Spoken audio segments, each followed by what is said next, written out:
You are an embarrassment, Evelyn, so please do not make this awkward for the rest of us tonight, my daughter-in-law said to me on Thanksgiving, smiling so politely that for one foolish second I thought I had imagined it. I was standing in her kitchen with a casserole dish still warm in my hands, the smell of sage stuffing and roasted turkey filling the air, and all I could do was stare at her, as if the room had tilted an inch to the left. My name is Evelyn Parker. I am 85 years old, and I have spent most of my life believing that if you loved your family hard enough, long enough, and quietly enough, love would come back to you in the end. That was the kind of lie women of my generation learned to wear like perfume. My son, Michael, had invited me to Thanksgiving at the house I helped him buy 12 years ago, back when he and Claire were newly married and swore we would always be close. I had even taken extra time getting ready that afternoon, pinning my thin white hair into a low bun, buttoning my soft blue cardigan, and fastening the pearl earrings my late husband gave me on our 40th anniversary. I told myself I wanted to look nice for the holiday, but the truth is older women know when they are being slowly pushed to the edges, and sometimes we dress carefully because dignity is the last thing no one can take without our permission. Claire, of course, looked flawless. Her long brown hair fell over one shoulder in glossy waves, and her cream silk blouse did not carry a single wrinkle, not even after hosting 14 people and a 20-pound turkey. She moved around that kitchen like a magazine cover come to life, all smooth gestures and low laughter, greeting her friends with air kisses and calling everyone sweetheart in that elegant European accent people always found charming. Everyone except me, apparently. I had arrived 15 minutes early because I was taught that decent guests do not keep the host waiting, and I brought the sweet potato casserole Michael used to beg me to make when he was a boy. He once called it Thanksgiving in a dish. I remember that because mothers remember small things long after their children outgrow them. Claire glanced at the dish, then at me, and lowered her voice. We already have enough food, and Michael wants a cleaner look this year. A cleaner look. As if my casserole, or maybe my presents, did not match the linen napkins, gold-rimmed plates, and tall white candles lining her perfect farmhouse table. I smiled anyway. Women like me are trained to swallow the first insult because we hope it will be the last. Then she leaned closer, touched my wrist with two cool fingers, and delivered the sentence that burned through the whole evening before it had even begun. Please just keep conversation light tonight. Some of our guests are important, and you can be a little embarrassing. Important. That word landed harder than the insult itself, because I knew exactly what she meant. She meant my age, my careful way of speaking, my stories about Michael as a boy, my plain shoes, my old-fashioned manners, everything about me that did not fit the polished world she had built around my son. I looked past her toward the dining room and saw the table glowing under soft chandelier light, the crystal glasses already poured with sparkling cider, the tiny pumpkin place card set with neat gold lettering. It should have looked warm. It should have looked like family. Instead, it looked staged, like one of those holiday spreads in glossy American magazines where no one ever cries in the bathroom between the turkey and dessert. I told myself to let it go. I told myself one cruel sentence did not define a whole night. Then the first guests arrived, and as I stepped toward the dining room, carrying my casserole like an offering no one wanted, I found my seat card placed not at the family table, but on a small folding tray near the hallway, beside the laundry room door. And written under my name, in Claire's elegant hand, were the words that made my fingers go cold around the dish. Overflow guest. I stood there staring at that little place card for so long that one of Claire's friends brushed past me and said, "Oh good, they found a spot for everyone." Everyone. As if I were a last-minute neighbor who had wandered in from the cold instead of the woman who gave birth to the man carving the turkey in the next room. My hands felt suddenly weak, and I set the casserole down on the hallway table before I dropped it. For a moment I told myself there had to be some mistake. Maybe one of the children had moved cards around. Maybe Claire had run out of chairs. Maybe I was doing what older women do when we are trying desperately to protect our hearts, dressing cruelty up as confusion. Then I looked into the dining room and counted. 14 chairs around the main table. 14 polished plates. 14 cloth napkins folded like little crowns. There was no missing seat. My place had been removed before I ever walked through that door. I turned and found Michael near the kitchen island, pouring gravy into a porcelain boat Claire only brought out for company. "Michael," I said softly, because I still believed there were some humiliations a son would fix the moment he saw them. He glanced at me, then at the card in my hand, and I watched understanding flicker across his face. It was there for 1 second. Then it disappeared. "Mom, it is just for tonight," he said in the same tired voice people use when they want peace more than truth. Claire worked really hard on the setup. I do not know which hurt more, the card or the fact that he said setup as if I were a centerpiece that did not match the room. I asked him if he truly expected me to eat Thanksgiving dinner beside the washer and dryer while strangers sat under the chandelier in the dining room I helped pay for. He looked over his shoulder before answering, not toward me, but toward Claire. That told me everything. "Please do not make this into something bigger," he said. That is another sentence women like me know by heart. Do not make it bigger. Do not make it awkward. Do not ruin the mood. In families like mine, the person who points to the wound becomes the problem, not the one holding the knife of humiliation with manicured hands. So I smiled. I smiled because my mother taught me never to cry where cruel people can enjoy it. I carried my own water glass to the folding tray and sat down on a metal chair with a thin cushion that sank to the frame the moment I lowered myself onto it. From where I was placed, I could see only half the dining room. The rest was blocked by the hallway wall and the open laundry door, where neatly stacked white towels sat above a bottle of bleach. Claire had arranged a small votive candle beside my plate, as if a flame the size of a thumb could make exile look festive. Dinner began without anyone acknowledging the insult out loud, which somehow made it worse. Forks clinked against china. Guests complimented the herb butter under the turkey skin. Someone laughed about ski season in Aspen. Claire floated from person to person, refilling glasses, touching shoulders, playing the gracious hostess so beautifully that any outsider would have thought I was lucky to be included at all. Once, one of her friends leaned toward me and said, "It must be nice not to have to host at your age." I looked at her and said, "I hosted Thanksgiving for 38 years. She blinked, embarrassed, then turned back to the table because embarrassment travels quickly when it belongs to the wrong person. As the meal went on, I noticed something else. Every dish I had made over the years was gone from that table. No sweet potato casserole. No cranberry relish. No yeast rolls from my old recipe card with the butter stain in the corner. Claire had not simply seated me apart. She had erased every trace of me from the holiday and left my body there as a final decoration. That was when my humiliation cooled into something steadier. Not anger exactly. Clarity. Because when a person works this hard to shrink you in your own family, it is usually because there is something they do not want you standing tall enough to notice. And just as that thought settled in, I heard Claire laugh in the dining room and say words that made my stomach turn to ice. "After tonight, the house situation will finally be settled." I kept my eyes on my plate, but every nerve in my body leaned toward the dining room. Claire said it lightly, almost lazily, the way people mention weather when they think no one important is listening. "After tonight, the house situation will finally be settled." One of her guests asked what she meant, and I heard the soft clink of glass before she answered. "We are streamlining a few things with family property. Michael has been putting it off, but it is time." Family property. My fork stopped halfway to my mouth. 12 years earlier, when Michael and Claire could not qualify for the mortgage they wanted, I had sold my condominium in St. Petersburg and written a check large enough to carry them across the finish line. Not as a gift, though Claire had started calling it that almost immediately. It was supposed to be temporary until Michael refinanced and repaid me, or until the house was sold. My late husband had made Michael sign an agreement at the dining room table, right in front of me, because he said family love was precious, but paperwork kept grief from turning into resentment later. After my husband died, I tucked that agreement into a file folder and told myself I would never need it.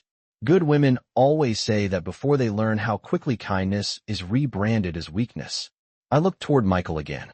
He was cutting a slice of turkey for Claire's friend, nodding along to some conversation about holiday travel, acting like the words house situation had not reached him. But I saw the color drain from his face. He heard it. He simply chose not to stop it. That hurt in a way I do not have elegant language for. There is a particular kind of heartbreak that comes when your child does not strike you, does not shout at you, does not even deny loving you. He just lets someone else reduce you while he protects the comfort of the room. Claire rose to clear plates and came toward my little folding tray with that polished hostess smile. Are you doing all right over here, Evelyn? She asked, as if I were a nursing home resident parked in a sunny corner for my own good. Perfectly, I said. I heard you mention the house. What exactly is being settled tonight? Her smile did not disappear, but it changed shape. It tightened at the edges. Oh, nothing you need to worry about during dinner. Nothing you need to worry about. I nearly laughed. Older women hear that phrase every time someone wants access to what we built without enduring the years it took to build it. I set down my fork and looked straight at her. If it concerns property my money helped secure, then I do need to worry. For the first time all evening, Claire's eyes lost their velvet softness. They hardened into something colder and much more honest. Evelyn, she said quietly, Michael and I are trying to simplify the future. You should want that for him. There it was. Not gratitude. Not respect. Management. I asked her if simplifying the future meant pretending the past never happened. She glanced toward the dining room to make sure no one was listening too closely, then leaned closer and lowered her voice. It means not making everything about what you contributed years ago. Years ago. As if time erased truth. As if a white-haired woman became less real each holiday she survived. Before I could answer, Claire lifted my untouched casserole from the hallway table. By the way, there was no room for this, she said, and carried it toward the kitchen. I turned just in time to see her set it beside the trash pull-out. Not in the oven, not on the counter, not with the leftovers. Beside the trash. My hands went cold again, but this time I did not feel small. I felt awake. Every slight from the evening snapped into place like pieces of a picture I had been too loyal to see. The isolated seat. The erased recipes.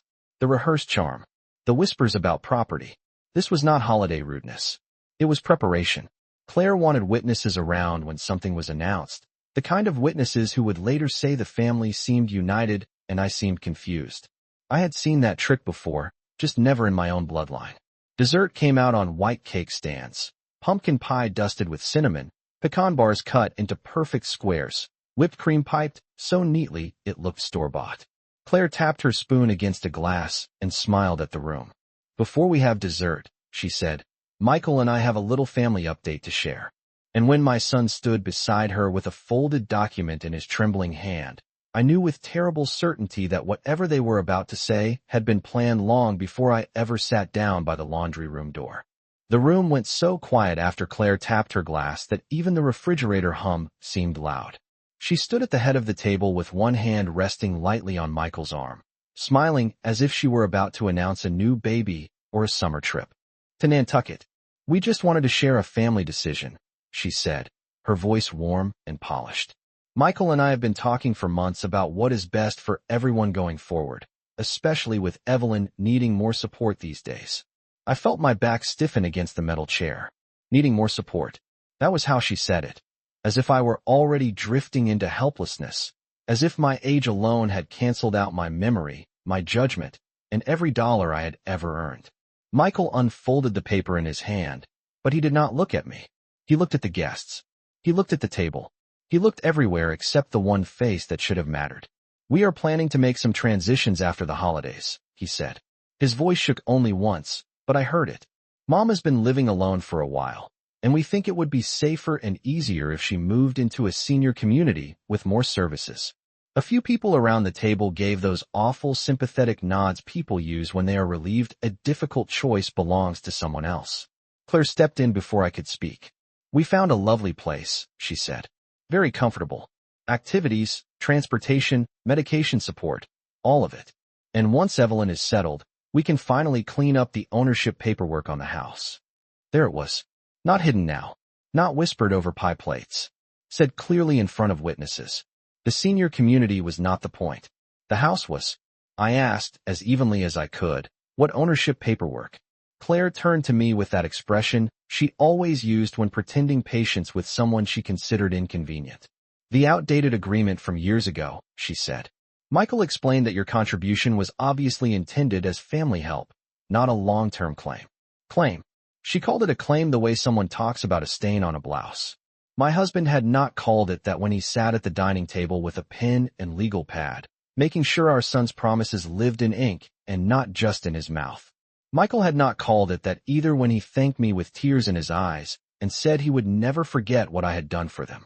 But now, With Claire's friends watching and dessert waiting, memory itself was being rewritten as an inconvenience.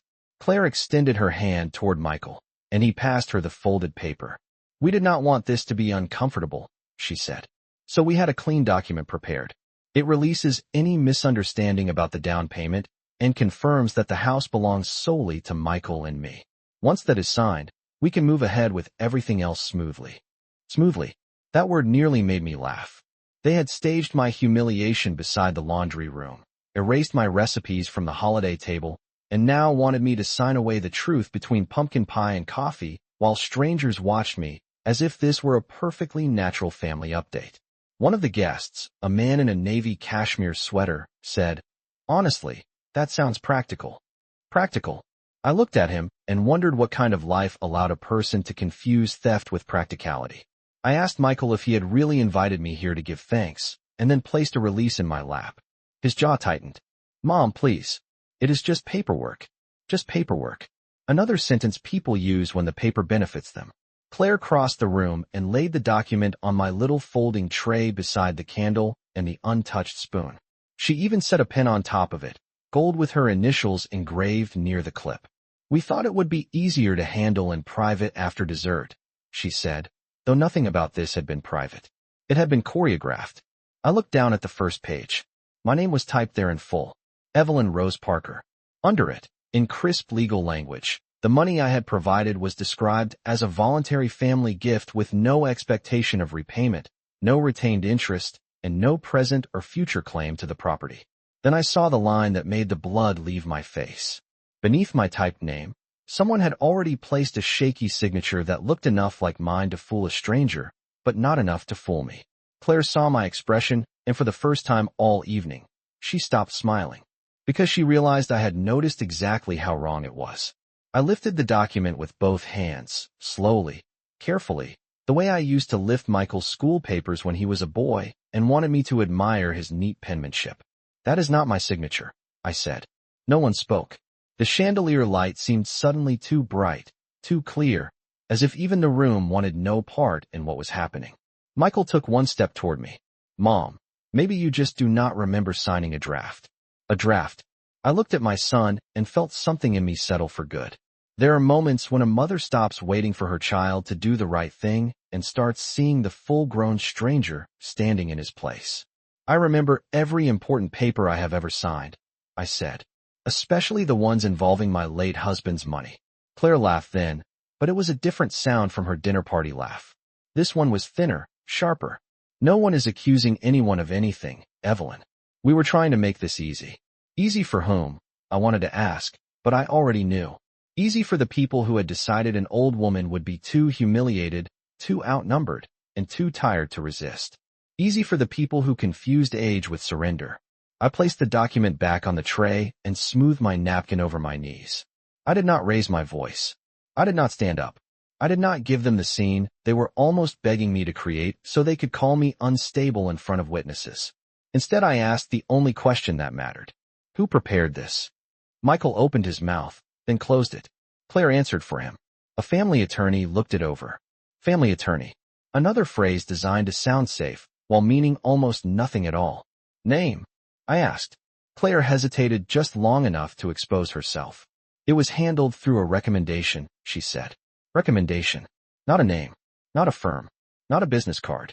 Around the table, the guests had gone very still. The man in the cashmere sweater no longer looked practical. He looked uncomfortable, which was at least a step closer to human. Family tension. Forged paperwork is harder to swallow with pecan pie. I turned my attention back to Michael. Did you know there was already a signature on this before tonight? His face changed before he answered, and that was answer enough. Claire stepped in quickly. This is getting dramatic. No, I said, more calmly than I felt. Dramatic was seating me by the laundry room like an afterthought. This is legal. The word landed exactly where I intended. Legal. It moved through the room like a cold draft.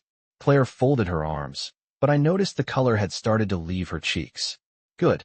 For the first time all evening, she was no longer directing the scene. She was reacting to it. I picked up the pen she had placed on the tray and turned it once between my fingers.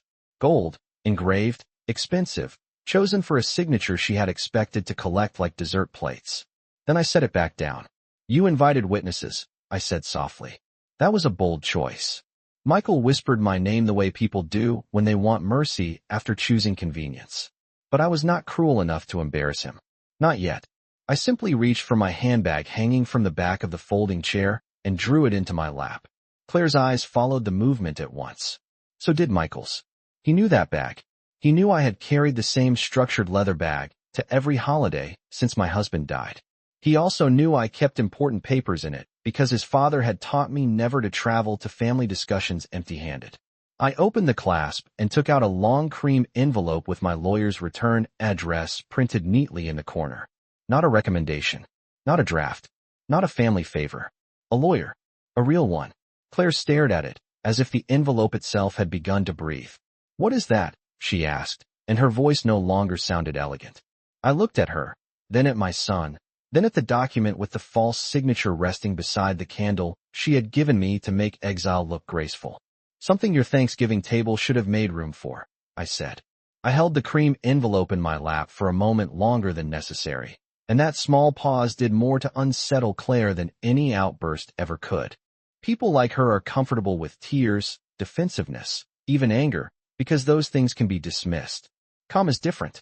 Calm suggests preparation. Calm suggests evidence.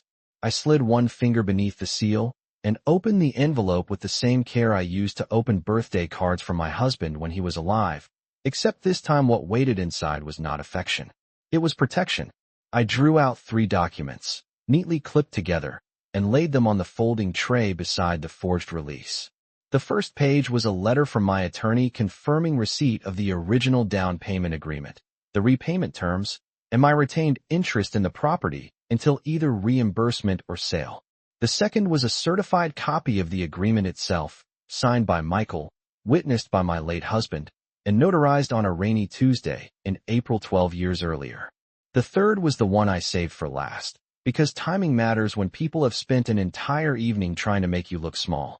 It was a notice prepared 2 months earlier after my attorney discovered, through a routine title inquiry, that an attempt had already been made to alter the ownership record without my written consent.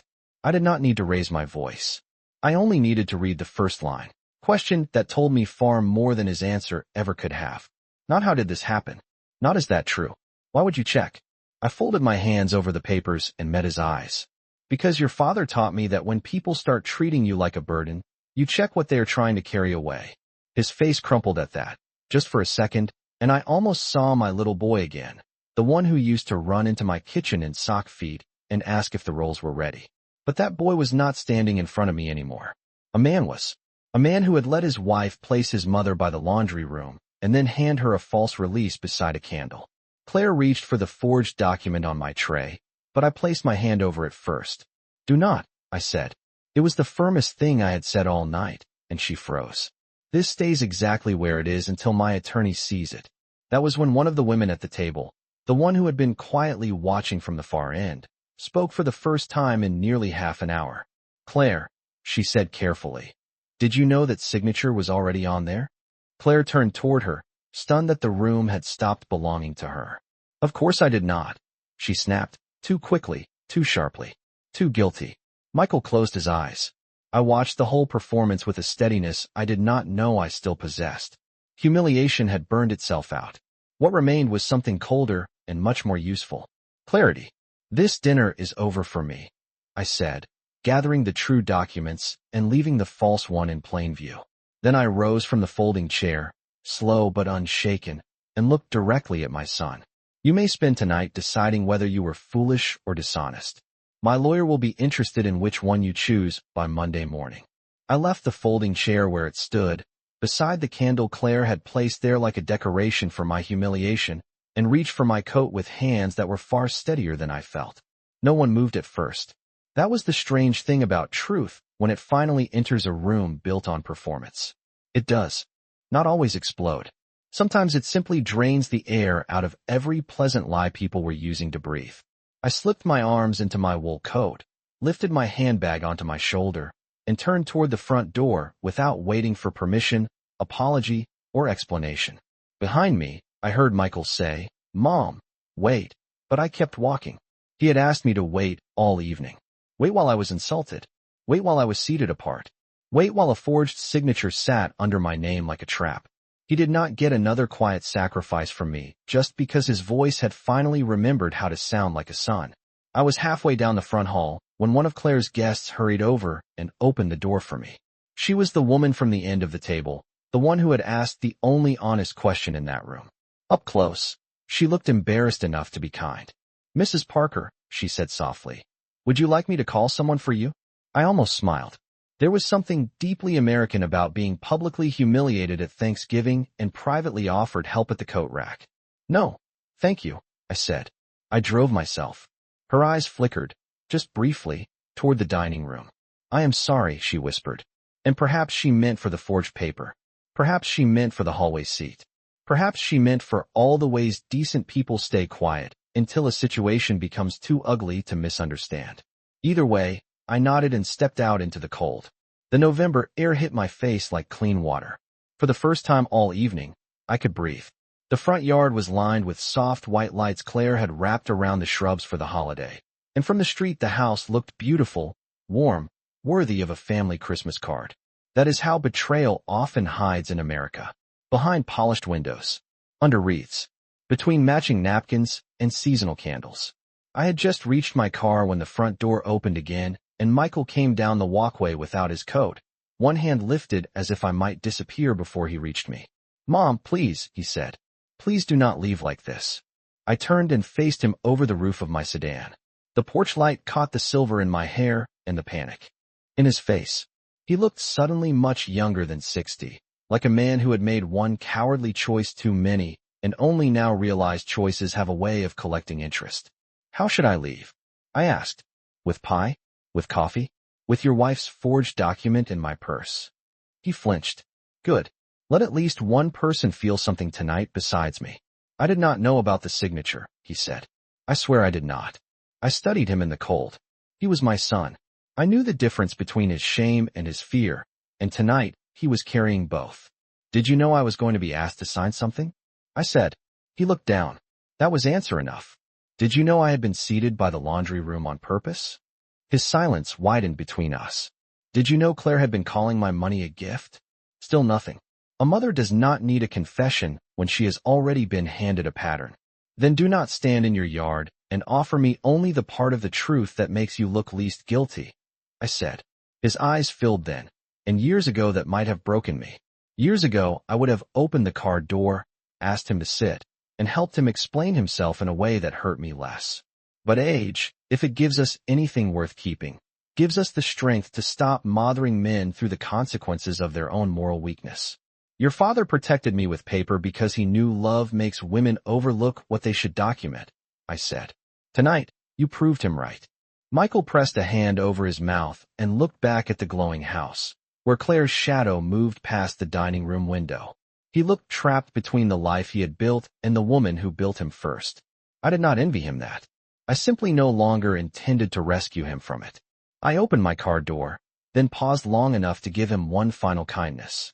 "By Monday, you can tell my attorney everything voluntarily," I said. "Or you can let Claire keep speaking for both of you and see where that leads."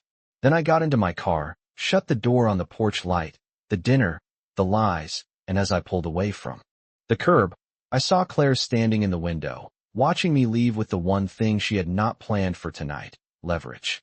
I did not cry on the drive home. That surprised me more than anything else. The windshield wipers moved once across the glass, though there was no rain, just a thin film of cold November mist. And I remember thinking how strange it was that my hand stayed steady on the wheel after an evening designed to make me feel old, confused, and disposable. By the time I pulled into the parking lot outside my apartment building, my phone was glowing in my handbag with missed calls. Michael had called 4 times. Claire had called once. Then came 2 text messages from her, both written in that same polished tone she used when she wanted cruelty to sound reasonable. The first said, "I am sorry Thanksgiving became emotional." The second said, "Please do not escalate a family misunderstanding into something damaging." I stood in my kitchen under the soft yellow light over the sink and read those lines 3 times. Emotional, misunderstanding, damaging. Not one word about the forged signature. Not one word about the release. Not one word about seating me beside the laundry room like a piece of furniture that no longer matched the house. I placed the phone face down on the counter and called my attorney's emergency line. Margaret Ellis had handled my will, my bank documents, and the property agreement after my husband died, and she was the kind of woman who made you feel safer simply by saying your full name in a measured voice. I left her a message before bed, clear and precise, the way my husband had always taught me to speak when facts mattered. Friday morning, she called back before 9. I told her everything from the hallway seat to the forged release to the false signature already placed under my name, and she did not interrupt once. When I finished, she asked only 3 questions. Did Michael touch the document after I challenged it? Did Claire try to remove it? And were there witnesses present for the presentation of the paper? When I answered yes to all 3, Margaret exhaled slowly and said, "Good. They made several mistakes. Good." It was the first comforting word anyone had offered me since the turkey came out of the oven. She told me not to answer any calls, not to delete any messages, and not to discuss terms with either Michael or Claire. By noon, she would send a preservation notice to both of them and request the identity of whoever had drafted the false release. Then she said something that stayed with me all day. "Evelyn, this was not a spur-of-the-moment family disagreement. This was an organized pressure event." Organized pressure event. Such cold words for such warm betrayal. But she was right. The holiday setting had not been a coincidence. The guests had not been a coincidence. Even the little folding tray by the hallway had not been a coincidence. They had built the room to make resistance look unreasonable. Just after I hung up, my phone rang again from an unknown number. I almost ignored it, but something in me had sharpened overnight. The caller introduced herself as Dana Whitmore, one of the women from Thanksgiving dinner. She was the guest who had opened the front door for me when I left. Her voice sounded careful, almost embarrassed. "Mrs. Parker, I work in escrow," she said. "I need to tell you something, because after last night, I do not think silence is decent anymore." I sat down very slowly at my kitchen table. Dana told me that before dinner, while guests were gathering near the island, Claire had mentioned that everything was already basically settled, and that the formal release was just to keep me from changing my story later. Keep me from changing my story. Dana said she thought it was a tasteless joke at the time, but then she saw the page on my tray and realized Claire had not been joking at all. She also told me something worse. Earlier in the evening, Claire had shown 2 guests a brochure for a senior living community and laughed that by Christmas the whole house would finally be theirs to style properly. I thanked Dana, wrote down every word she remembered, and when the call ended, I sat in silence so deep I could hear the refrigerator click on across the room. By then I thought I had reached the limit of what could still shock me. I was wrong. Around 11, I went downstairs to check my mailbox, mostly because I needed air, and tucked between a pharmacy flyer and a utility bill was a thick cream envelope addressed to me in printed script. The return address read Maple Grove Senior Living. My fingers turned cold before I even opened it. Inside was a welcome packet. "We are delighted to confirm your upcoming residency," the first page said. There was a move-in date for December 8th. There was a meal plan selection form. There was a transportation consent page. And on the emergency contact sheet, under primary family representative, was Michael Parker. Under secondary contact, Claire Parker. They had not been discussing what might happen to me someday. They had already begun placing me somewhere else. I sat at my kitchen table with the Maple Grove packet spread in front of me, and felt a calm so sharp it almost passed for shock. The move-in date was December 8th, barely 2 weeks away. Someone had selected a 1-bedroom unit, marked preferences for low-sodium meals, transportation assistance, and weekly housekeeping, and even checked a box requesting a chair-height toilet for comfort and safety. The handwriting on the selections was not mine. Neither was the signature on the final acknowledgement page. It looked like the same hand that had tried to imitate my name on the property release. Careful in the wrong places, shaky where my real signature never shook. I called Maple Grove immediately. The woman at the front desk sounded cheerful until I gave her my full name and asked who had submitted the packet. Her tone changed at once. She transferred me to admissions, where a director named Karen Whitfield came on the line and spoke in the slow, practiced voice people use when they think age means fragility. I did not let her keep that tone for long. I told her I had never applied, never toured the facility, never authorized anyone to select a unit, and never signed a single page in the packet sitting on my table. Silence. Then papers moving. Then Karen said, Mrs. Parker, according to our file, your daughter-in-law visited with your son 10 days ago and said you preferred not to attend because transitions upset you. 10 days ago. Before Thanksgiving. Before the hallway seat. Before the forged release. They had not just been planning a conversation. They had been arranging my removal. I asked Karen if there was any medical documentation in the file. She said yes. A general practitioner intake summary had been attached to support the transition. I asked whose physician had provided it. Another pause. Then she read the clinic name, and I nearly laughed from disbelief because it was not even my doctor. It was a concierge practice Claire used for cosmetic treatments and private wellness appointments. My name had been placed into a future I had never agreed to, signed into a residence I had never seen, and paired with a doctor I had never met. Karen grew flustered when she realized what she was saying out loud, but by then I had already reached for my notepad. I wrote down every detail, every date, every department, every name. Then I asked for copies of everything in the file and told her my attorney would be in contact before close of business. When I called Margaret back, she listened without interrupting, just as she had the night before. When I finished, she said, Evelyn, this is now broader than a property dispute. Broader. Such a polite word for the fact that my own family had tried to narrate me out of my home, my finances, and my competence all at once. She instructed me to scan the packet, preserve the envelope, and avoid speaking to either Michael or Claire except in writing. Then she added something in that same cool, competent tone that always made me feel less alone.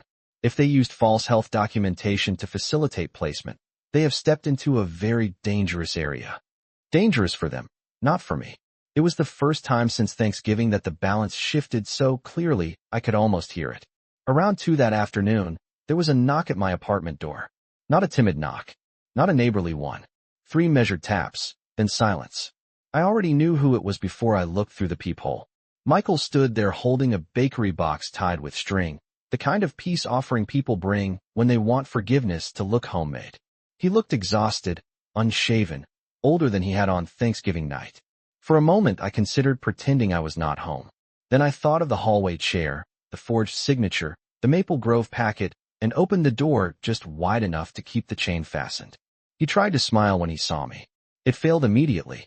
Mom, he said, lifting the bakery box a little, I brought your favorite cinnamon loaf from Halpern's. I looked at the box, then at my son, and thought how strange it was that men can help plan your erasure and still arrive carrying pastries, as if sugar might soften what deceit has already hardened. Why are you here, Michael? I asked. He swallowed, glanced down the hall to make sure no one was listening, and then said the only words that could still surprise me. I did not know Claire had done this before. For a second I thought I had misheard him. The hallway between us seemed to narrow, as if even the walls wanted to hear what kind of man arrives at his mother's door with cinnamon bread and a sentence like that. I kept the chain fastened and said, Before what, Michael? He looked down at the bakery box, then back at me, and I saw it again, that miserable split in him between confession and self-preservation. Before the packet, he said. Before the release. I knew she wanted to talk to you about simplifying things, but I did not know she had already submitted documents in your name. I did not know she had started setting anything up behind the scenes. I studied his face for a long moment. He believed that sounded like innocence. It did not. It sounded like a man admitting only what had already become impossible to hide. And the forged signature on the release? I asked. He swallowed. I did not sign it. I noticed he did not say Claire had not done it. I also noticed he still had not asked to see the packet himself, which meant some part of him already knew what was in it. Why would Claire think she could move me into a facility and clear ownership paperwork unless you had given her reason to think I would not fight? I asked. He opened his mouth, then closed it, and the silence answered before he did. Finally he said, Can I come in? No, I said. You can tell the truth from the hallway. He flinched, but he stayed. I will give him that much. He set the bakery box carefully on the carpet by the door, as if setting down something gentle might make the rest of the conversation gentler too. Claire has been under pressure for months, he said. The house is overextended. We refinanced last spring. Then the contractor costs on the kitchen went up, and there were credit cards, and the property taxes jumped, and she kept saying that if we did not clean up the title issue we would never get ahead. I almost laughed, not because it was funny, but because it was so painfully American. Granite counters, designer lighting, elegant holiday tables, and underneath it all a mountain of debt dressed in tasteful neutrals. So this was about money, I said. It was always about money. Michael rubbed his forehead. At first, it was about refinancing. Then Claire found the agreement in the fire safe. That made me go very still. The fire safe. My late husband had kept one in the den closet, and after he died, I had moved the most important papers into my own lockbox. But not everything. Some copies, older tax files, stray notarized records had remained in labeled folders because I never imagined my own son's wife would go hunting through them like a woman browsing clearance racks. How did she get into it? I asked. Michael looked ashamed. I gave her the code. Of all the humiliations of that week, that one landed with a different kind of pain. Not public, not theatrical, just intimate and ugly. She said she was organizing documents for us, he continued. She found the agreement, and after that she would not let it go. She kept saying you would never ask for repayment anyway, that you were too sentimental, that the paper only mattered if someone made it matter. I felt something cold settle behind my ribs. I had heard plenty of cruel things from Claire, but something about too sentimental cut deeper than the rest. Women like me are rarely robbed by force. We are robbed by people who count on our tenderness to do half the work for them. And Maple Grove? I asked. Michael stared at the floor. She toured 2 places. She told me it was just research for the future. Then she said if you moved somewhere with services, it would be easier to justify selling your apartment and closing everything out cleanly. Closing everything out. Such tidy words for dismantling a life. Did you tell her yes? I asked. He looked up at me then, and for the first time since he arrived, his face was stripped of excuses. I told her to slow down, he said. I told her not to do anything until after Thanksgiving. I thought she was only gathering information. You thought wrong, I said. Yes, he said quietly. I did. There was a long silence after that, the kind that makes old buildings creak. Then he reached into his coat pocket and pulled out a folded sheet of paper. There is something else, he said. I found this in Claire's desk this morning. He held it toward the opening in the door, but I did not take it until I unlatched the chain and opened the door just enough to reach his hand. It was a printout from our county property portal, and clipped behind it was an email draft addressed to a real estate attorney. The subject line read Proposed Transfer Timeline. My eyes moved lower. The body of the email mentioned my apartment, the house, and a projected listing date in January. Then I saw the line that made the air leave my lungs. Once Evelyn is declared unable to manage independently, the remaining paperwork should be straightforward. I read that sentence 3 times before I felt anything at all. Once Evelyn is declared unable to manage independently, the remaining paperwork should be straightforward. It was such a clean sentence. So polished. So administrative. No cruelty in the wording, no raised voice, no insult sharp enough to repeat over coffee. Full cooperation on Monday. Will you give it? He did not answer quickly, which told me how deeply he had let Claire braid herself into his judgment. But at last he nodded. Yes, he said. I will. I thanked him for the documents and left the cinnamon loaf untouched on the floor outside my door. Some apologies arrived buttered and sweet because truth alone would not be enough to carry them. I was not interested in sweet anymore.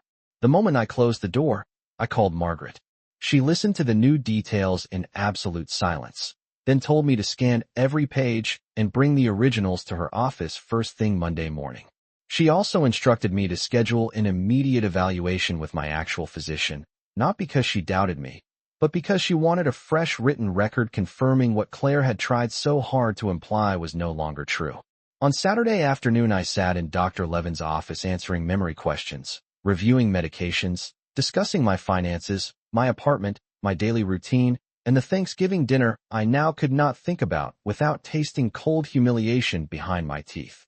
After 8, he had agreed to come in person. Claire had insisted on coming as well. Of course she had. Women like Claire do not surrender narrative control willingly. They arrive prepared, composed, certain they can still outcharm the truth.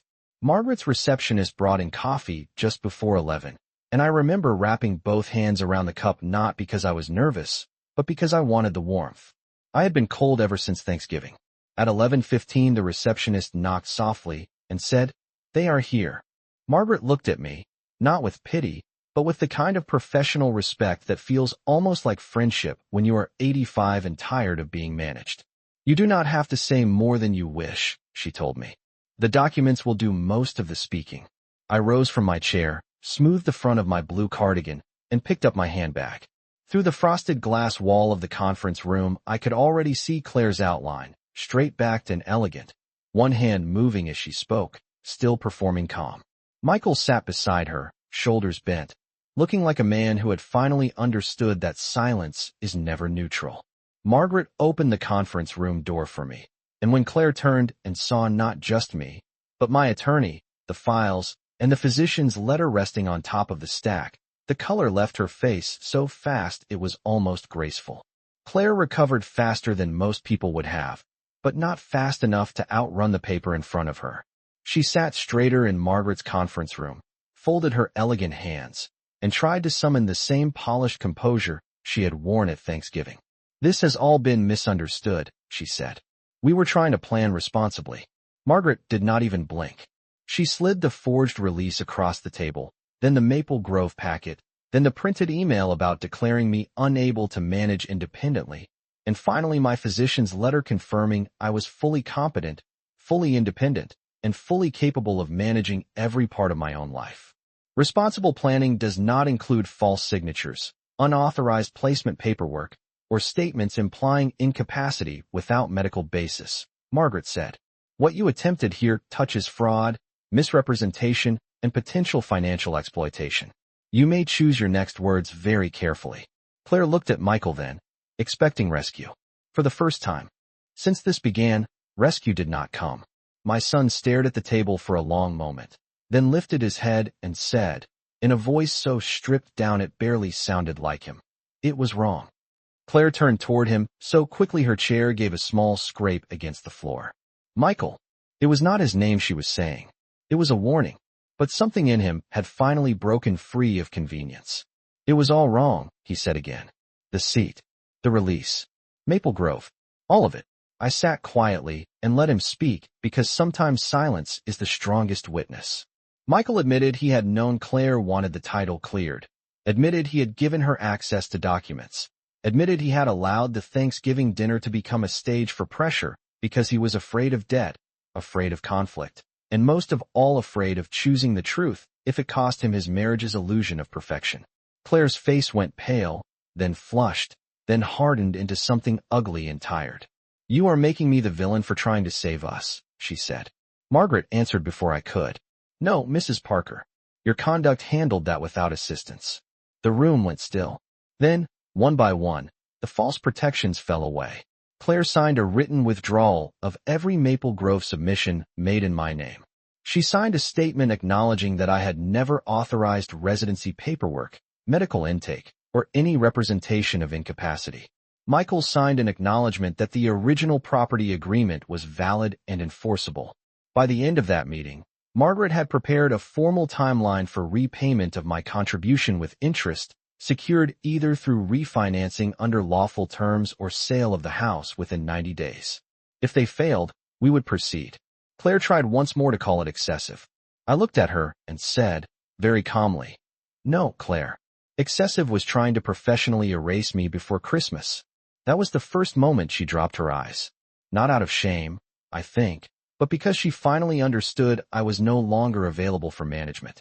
When the papers were signed, Michael asked if he could speak to me alone. I allowed 5 minutes. Claire left first, her heels quiet on the hallway floor, her elegance intact, but emptied of power. Michael remained standing until I told him to sit. He did not cry this time. I was grateful for that. Tears would have asked something of me I was no longer willing to give cheaply. He said he was sorry, not in the broad way people apologize when they want pain to blur, but specifically, sorry for the hallway chair. Sorry for the silence at the table. Sorry for letting my recipes disappear.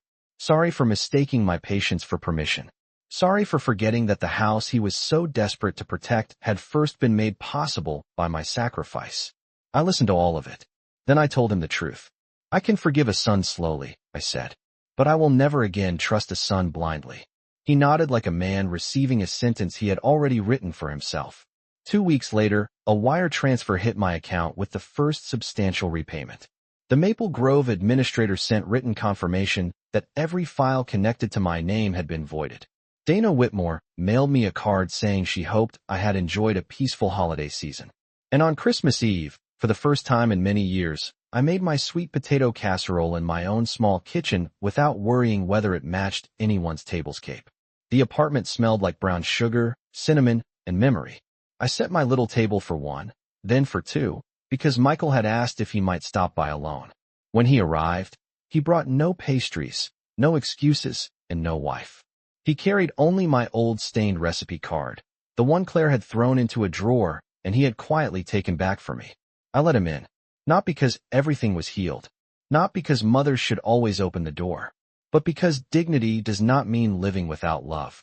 It means deciding what love must look like if it wishes to enter. That night, under the soft glow of my own lamp, in my own home, with my own name still attached to my life, I sat at the head of my table and understood something I should have known years earlier. I was never an embarrassment.